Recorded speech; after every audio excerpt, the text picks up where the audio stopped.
Pada 6 dan 9 Agustus 1945, bom atom meluluh lantakan kota Hiroshima dan Nagasaki, Jepang.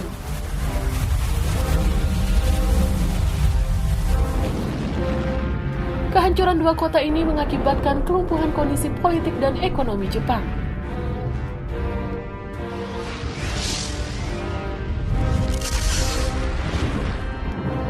Pada 15 Agustus 1945, Jepang menyerah tanpa syarat pada sekutu.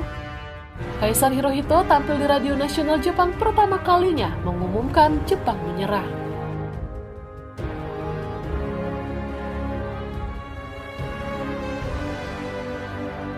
Berita kekalahan Jepang dari sekutu tidak seketika tersiar ke berbagai negara.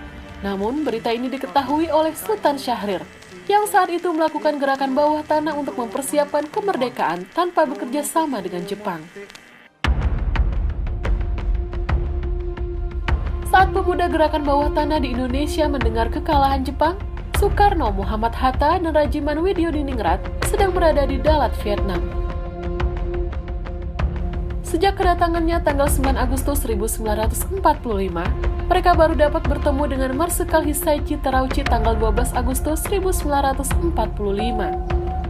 Terauchi adalah pemimpin militer tertinggi Jepang untuk kawasan Asia Tenggara dan sekaligus anak sulung Perdana Menteri Jepang Terauchi Masatake.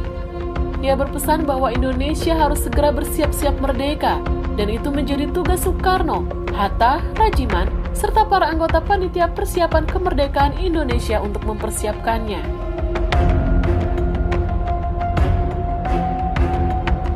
Pada kesempatan itu pula, Terauchi menyampaikan rincian 21 anggota PPKI yang telah disusun oleh pemerintah Dai Nippon. 14 Agustus 1945, rombongan dari Vietnam sore hari tiba di Indonesia. Mereka disambut Chairul Saleh, Asmara Hadi, H.M. Hanafi, Sudiro, S.K. Trimurti, dan Sayuti Melik. 15 Agustus 1945, Sultan Syahrir bertemu dengan Soekarno dan Hatta. Ia membicarakan soal detik-detik kemerdekaan. Namun Soekarno dan Hatta masih satu suara bahwa ada prosedur untuk kemerdekaan. Malam harinya para pemuda dari kelompok Menteng 31, antara lain Chairul Saleh, Johar Nur, Abu Bakar Lubis, Armansyah, dan Subadio Sastro Satomo berkumpul di belakang Ekman Institute. Kali ini Wikana turut serta bersama Aidit.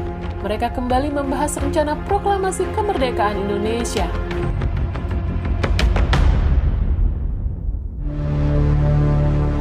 Pada pukul 11 diputuskan untuk mengirim perwakilan pemuda menemui Bung Karno dan Bung Hatta. Wikana dipilih menjadi ketua utusan sekaligus juru bicara untuk bertemu Soekarno di Jalan Pegangsaan Timur nomor 56, didampingi Chairul Saleh, Subadio Sastro Satomo, Suroto Kunto, dan Ahmad Aidit. Setelah menjelaskan maksud kedatangannya, Wikana mulai melobi Bung Karno untuk segera memerdekakan Indonesia. Mereka berdebat keras, bahkan Soekarno sempat marah kepada Wikana.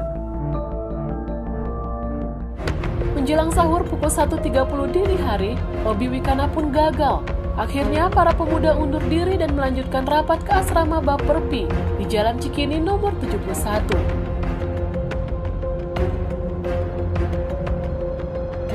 Gagal melobi di Pegangsaan, para pemuda kembali merapatkan barisan. Mereka memutuskan kemerdekaan harus dinyatakan sendiri oleh rakyat. Jangan menunggu kemerdekaan dari Jepang. Para pemuda berencana untuk menjauhkan Soekarno-Hatta dari tangan Jepang dan membawanya keluar Jakarta. 16 Agustus 1945, para pemuda pada dini hari meluncur dari Cikini Raya dengan membawa 2 mobil untuk membawa Soekarno dan Hatta ke Rengas Dengklok. Mereka menjemput Hatta terlebih dahulu, baru menuju ke rumah Soekarno di Pegangsaan Timur. Saat Soekarno dan Fatmawati yang menggendong Guntur keluar dari kediamannya, sedan plat hitam yang menunggu telah berisi Bung Hatta di jok belakang. Jalanan yang masih gelap gulita, rombongan itu menembus keluar Jakarta ke arah Karawang. Tiba-tiba dalam perjalanan mereka bertukar mobil, karena mobil yang disopiri Winoto harus kembali ke Pegangsaan mengambil susu Guntur yang tertinggal. Rombongan Soekarno-Hatta pun meneruskan ke Rengas Dengklok. Pukul 6 pagi tiba di Rengas Dengklok, mereka turun di rumah camat, lalu melanjutkan perjalanan melalui sawah dan sungai, Barulah mereka sampai di rumah Chow Si-seong. Guna menjaga keamanan, si empunya rumah diungsikan oleh anggota PETA setempat ke rumah lain. Tinggallah Soekarno, Hatta, Soekarni, Fatmawati, dan Guntur yang masih bayi mendiami rumah tersebut. Soekarno-Hatta hilang, Jakarta panik. Soekarno dan Hatta lanjut menuju rumah Laksamana Maeda dan bermusyawarah soal proklamasi.